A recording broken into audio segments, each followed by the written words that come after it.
Quero agora convidar a igreja a abrir as suas Bíblias no livro de Provérbios. Provérbios, capítulo 4. Provérbios, capítulo 4. Apenas o verso 23. Provérbios, capítulo 4, verso 23. Diz assim a palavra do Senhor.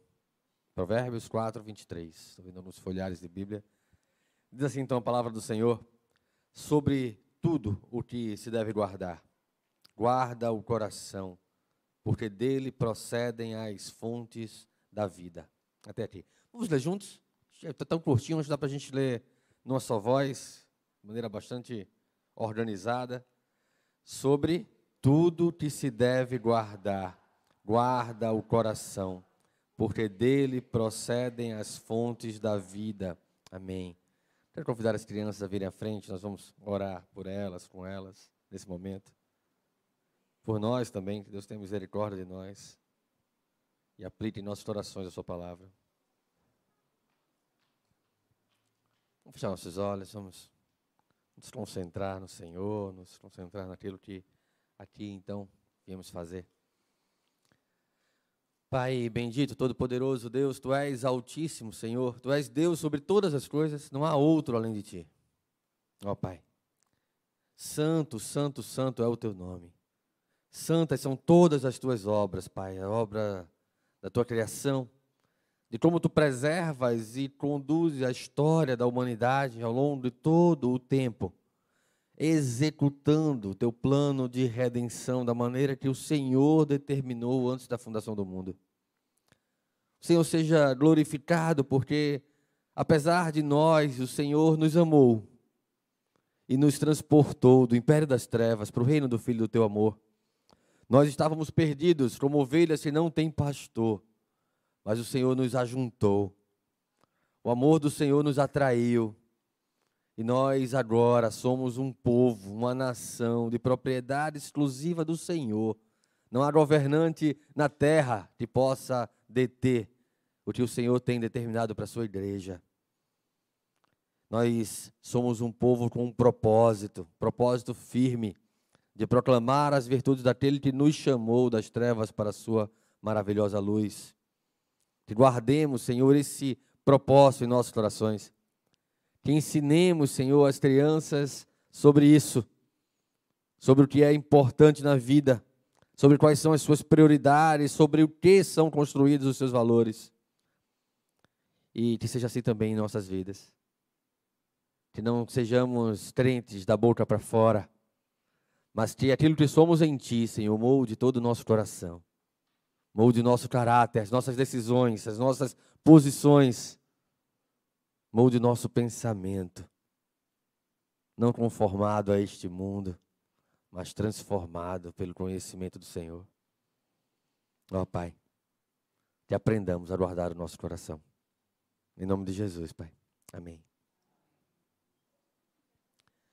Meus irmãos, mais cedo, na liturgia do culto, a Adeli estava lendo o texto de Deuteronômio 28. E esse texto é precioso, assim, eu fiquei com inveja de não ter trazido a mensagem nele, depois que eu ouvi agora pela manhã. Quase que eu mudava, eu vou falar em Deuteronômio 28. É muito rico aquele texto, e ele tem muita conexão com o que eu quero colocar para a igreja nessa manhã. O texto, ele resume todo o fundamento, todo o pano de fundo das Escrituras. O pacto, a aliança. Uma relação de Deus com o homem carregada de obrigações e promessas. Se guardar, vai acontecer. Se não guardar, também vai acontecer, porque Deus é fiel e não pode negar a si mesmo. Promessas para obediência, disciplina para desobediência, castigo. Mas o Senhor tem nos ensinado como guardar as suas promessas e onde guardar as suas promessas, para que nós possamos desfrutar das suas bênçãos. E a palavra do Senhor nos ensina sobre isso. O salmista vai dizer que guardo no meu coração as tuas palavras para não pecar contra ti. O que vai nos privar, nos proteger, e aqui depois do autor né, Salomão aqui falando sobre esses muitos provérbios que nos servem para a vida, depois dele nos ensinar sobre as advertências que o mal pode provocar em nossas vidas, ele vem falar sobre como nós caminharmos nos caminhos do Senhor, que o salmista resume dessa forma: guardar no coração a sua palavra para não pecar contra o Senhor, guardar no coração os seus mandamentos para desfrutar das bênçãos colocadas ali nos primeiros 14 versos de Deuteronômio 28. Mas lembrando que a partir do verso 15 do capítulo 28 de Deuteronômio, tem também promessas de disciplina para aqueles que não guardam os caminhos do Senhor em seu coração. Por isso a advertência de Provérbios, ela é tão viva e ao mesmo tempo tão profunda sobre tudo o que se deve guardar. O autor está ensinando sobre muitas coisas, sobre muitas verdades, e agora ele vai dizer que sobre tudo isso, guarda o coração. Sabe, é curioso que se nós olharmos para a história, nós vamos ter muitos exemplos de como podemos ilustrar essa frase, esse verso aqui colocado. Se nós lembrarmos da história dos reis de Israel, e aqui está falando de alguém que talvez tenha convivido com boa parte do ministério de Davi. Davi era conhecido como um homem segundo o coração do Senhor. Não porque Davi não pecasse, mas porque a busca de Davi ao longo de sua vida claramente nos ensina como devemos buscar o coração do Senhor. Como devemos buscar moldar a nossa vida para agradar ao Senhor. E então, aqui o autor parece estar falando de maneira muito contundente e ao mesmo tempo trazendo a realidade triste do que aconteceria depois com o reinado então que Davi havia estabelecido.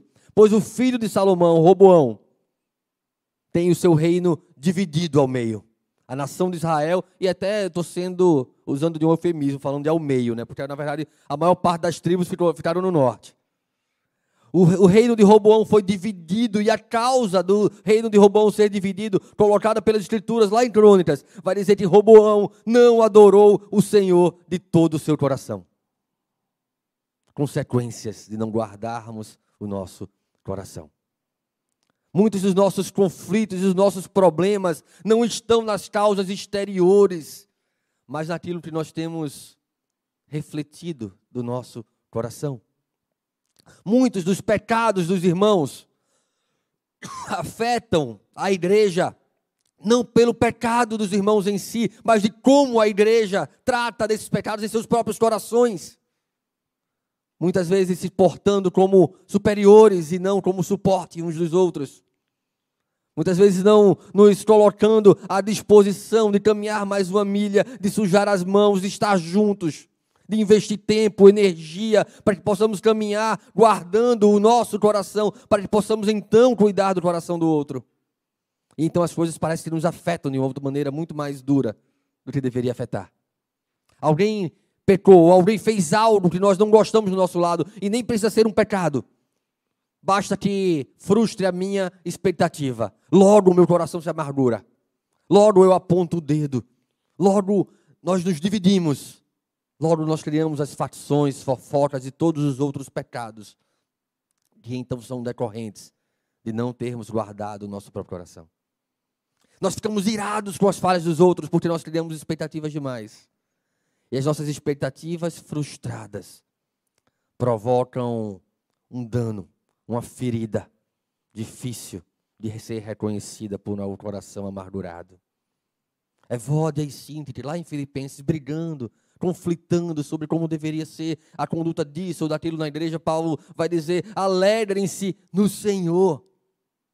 O problema não estava em quem estava certo ou quem estava errado, mas de terem perdido o coração do Senhor, de terem perdido a alegria do Senhor. Então Paulo vai dizer: olha, pede essa ansiedade de vocês, coloca diante de Deus por oração, que Ele possa substituir essa ansiedade pela paz que excede todo entendimento.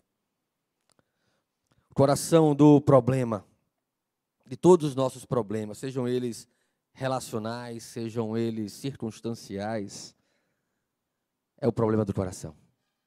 Se nós tratarmos o nosso coração, nós vamos lidar com o mundo à nossa volta de uma maneira muito diferente. Deixa que os ímpios andem preocupados, porque eles não têm esperança. Deixa que os incrédulos não reconheçam que Deus está no controle de todas as coisas. Não nós. não a igreja. Nós devemos ter confiança no Senhor e paz do Senhor, porque é isso que Paulo vai estar ensinando lá aos Filipenses, a paz do Senhor que excede todo o entendimento. Quando nós colocamos as nossas questões, as questões do coração diante de Deus, entregando a Deus, orando, suplicando sim, mas agradecendo, porque Ele é poderoso para fazer infinitamente mais do que nós podemos imaginar. A paz de Deus que excede todo o entendimento, guarda o nosso coração e a nossa mente. Por isso que o autor aqui do texto de Provérbios, ele é tão contundente, tão preciso, num tema profundo, mas ele é curto, ele é cirúrgico, de tudo que se deve guardar, guarda o coração, porque sua maneira de viver vai refletir aquilo que está dentro do seu coração. Cristo vai ensinar isso quando questionado pelos fariseus, pelos religiosos, líderes religiosos de sua época, sobre os discípulos estarem comendo sem lavar as mãos. Ele vai dizer que contamina o coração não é o que entra pela boca, mas que contamina o homem não é o que entra pela boca, mas o que sai da boca, porque veio do coração. O coração é talvez um dos temas mais trabalhados, mais tratados em toda a maneira como a Bíblia discorre sobre a nossa própria vida, sobre a nossa própria estrutura.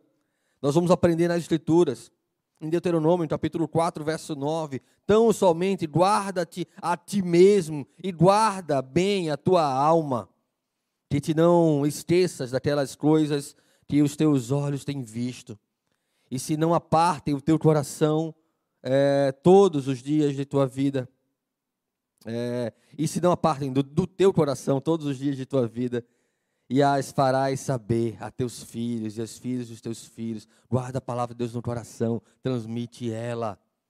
Recomendação do Senhor, orientação do Senhor para nossas vidas. Jeremias 17:9, enganoso é o coração mais do que todas as coisas e desesperadamente corrupto. Quem os conhecerá? Toda tratativa bíblica acerca do coração diz respeito sobre aquilo que é santo e aquilo que é pecaminoso. E como aquilo que é pecaminoso é santificado pelo habitar do Espírito Santo em nossos corações. Por isso nós não podemos deixar que o nosso coração influencie a maneira como nós tratamos com os problemas à nossa volta. Nós não podemos deixar que as nossas expectativas frustradas minem o nosso coração a ponto de criar uma raiz de amargura, a ponto de nos fazer idólatras em relação até a coisas justas. Porque eu começo a desejar. E aí quando eu começo a desejar, eu começo a criar expectativas sobre aquilo que eu desejo. O meu coração, então, ele é posto naquilo. E aí eu começo a desejar demais. Porque eu começo a não ver que as coisas estão acontecendo como eu acho que deveria acontecer. E aí o meu coração vai sendo minado. Vai sendo maltratado pelas minhas próprias expectativas. Então eu começo a julgar. Porque as pessoas não estão mais agindo como deveriam agir. Ou não estão se conduzindo como no meu coração eu havia criado a expectativa que elas do que elas deveriam fazer, ou de como elas deveriam ser. Não é assim as nossas dissensões na igreja? Não é assim que a gente arruma conflito na igreja? Ou mais ainda, não é assim que a gente conduz os conflitos dentro das nossas casas, dos nossos lares? Nós criamos expectativas, nós desejamos demais, o outro não atende às minhas expectativas, então agora, o que eu faço? Eu trato o meu coração? Não. Eu trato do erro do outro.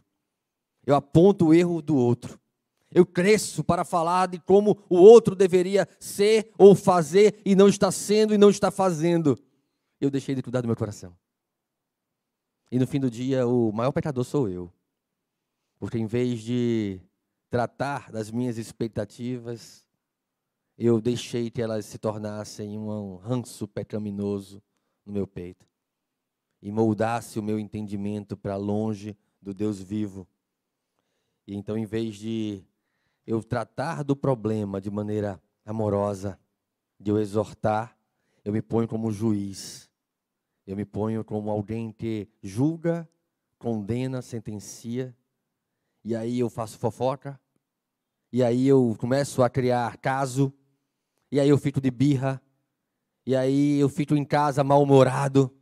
Já viu quando você está mal-humorado em casa, você está com um problema porque seu marido ou sua esposa não fez aquilo que você acha que deveria ter sido feito, ou na hora que você deveria ter... Homem tem muito disso, não faz nada na hora, né? Eu não estou justificando não, viu, gente? Mas aí, quando você fica com raiva porque o outro não fez as coisas na hora que deveria ter feito, aí fica logo de cara feia. Mas não fica só de cara feia. Fica de cara feia e passando para o outro poder notar que você está de cara feia. E você faz, o que foi? Nada. Como assim nada? Essa cara, esse comportamento. Não é assim com vocês ou é só assim lá em casa? Porque a gente começa agora a crescer. Não, porque você não fez o que deveria ter feito. Porque você deveria ter agido assim. Porque você sabia que a programação era assim, assim, assado. E você começa agora a sentenciar, a julgar, a condenar. Porque você não tratou o problema no seu próprio coração. Então, em vez de chegar de maneira amorosa, que é difícil quando a gente é atingido. Mas em vez de chegar de maneira amorosa, a gente começa a tornar o nosso coração altivo para com o outro. E aí não é mais o problema em si, mas como eu quero punir o outro. Como eu quero punir aquelas pessoas que não agiram da maneira que eu achava que elas deveriam agir. O que eu vou fazer para que eles percebam que não estão fazendo o que deveriam fazer? Eu perdi a razão, como a gente costuma dizer. Porque no meu coração foi alimentado não o desejo de reparar, de cuidar, mas no meu coração foi alimentado o desejo de satisfazer a minha própria vontade, e não a vontade do Senhor. E não crescermos juntos no Senhor. Por isso, o coração do problema é sempre o problema do coração. E nós temos sempre que cuidar do nosso coração com o entendimento de que dele procedem todos os nossos comportamentos. De um coração transformado procede um comportamento transformado. De um coração não tratado procedem males, pecados. Procedem coisas pecaminosas diante do Deus vivo e que vão trazer danos para a minha vida e para a vida da igreja, para a vida da minha família. Isso eu reforço a exortação do autor de Provérbios, de tudo que se deve guardar. E talvez como naquela orientação, quando a gente vai pegar um voo, né, se houver uma despressurização, as máscaras caem, ponha primeiro a sua, para depois pôr a do outro. Trate primeiro o seu coração, antes de querer tratar dos problemas da vida do outro. Se preocupe com a sua vida, antes de querer se preocupar primeiro com os erros e falhas da vida do outro. E então, preocupado com a sua vida, encontrando caminhos para tratar o seu próprio coração, você pode então oferecer esses caminhos, para que o outro possa cuidar também daquilo que precisa ser cuidado em suas vidas. Meus irmãos, cuidem dos corações de vocês. É difícil cuidar do próprio coração, é mais fácil cuidar da vida dos outros. Mas cuide dos corações de vocês, para que nós possamos ter uma conduta, uma comunhão sadia em nossos lares, em nossas igrejas, em nossos relacionamentos, dos mais variados, em nosso trabalho, em nossa escola, faculdade. Nosso coração precisa ser tratado e cuidado no Senhor. E se nos serve, então, a recomendação do salmista, guarda no coração a palavra do Senhor, para não pecar contra o Deus vivo. E que Deus tenha misericórdia de nós, para que saibamos aplicar isso em nossas vidas, em todas as circunstâncias. Para que em qualquer circunstância, com o coração tratado, nós saibamos lidar em conformidade com Cristo. Saibamos agir de acordo com o que Cristo nos ensina em sua conduta. Do que Deus nos instrui em sua palavra, para a honra e glória do seu nome. Vamos fechar nossos olhos, vamos pedir para que Deus possa, pela misericórdia dEle, derramar em nossas vidas a graça de termos o discernimento espiritual de como tratar do nosso coração. Pai bendito, todo-poderoso Deus e Senhor, Tu és altíssimo sobre todas as coisas e nós não somos nada diante do poder do Senhor. Nós somos apenas um povo impuro, que habitamos no meio de um povo impuro. Mas o Senhor nos escolheu antes da fundação do mundo. O Senhor nos amou quando éramos ainda pecadores e pela graça o Senhor nos salvou mediante a fé. Isso não vem de nós, não vem do nosso coração, mas vem do Senhor. E assim como o Senhor nos convenceu de como a nossa vida estava se conduzindo para a desgraça, para a destruição, como o Senhor nos convenceu de que apenas em Cristo poderíamos encontrar um escape para aquele destino duro, fatal. E o Senhor então nos atraiu em amor, nos acolheu em amor e nos faz descansar à sombra protetora do Deus vivo e poderoso. Nos ensina a tratar do nosso coração. Nos ensina a moldar o nosso coração, o nosso entendimento, a Tua palavra. Se não venhamos a nos conformar com este século, mas se nós possamos transformá-lo, isso é atitude, pela renovação da nossa mente, isso é conhecimento, é interior, é coração, para que saibamos experimentar a vontade do Senhor, mesmo aquelas que são amargas aos nossos olhos, sabendo que é a melhor coisa para as nossas vidas. Ó Pai, e que no momento de dificuldade à nossa volta, circunstâncias adversas, pessoas que nos feriram, pessoas que feriram pessoas que amamos, nós venhamos a tratar primeiro do nosso coração. Irai-vos e não pequeis. Ó Deus, nos ensina sobre isso. Nos ensina como viver de maneira digna daquilo que temos recebido do Senhor. Para que venhamos a responder a Ti com um comportamento que reflete o caráter do reino. Em nome de Jesus. Amém.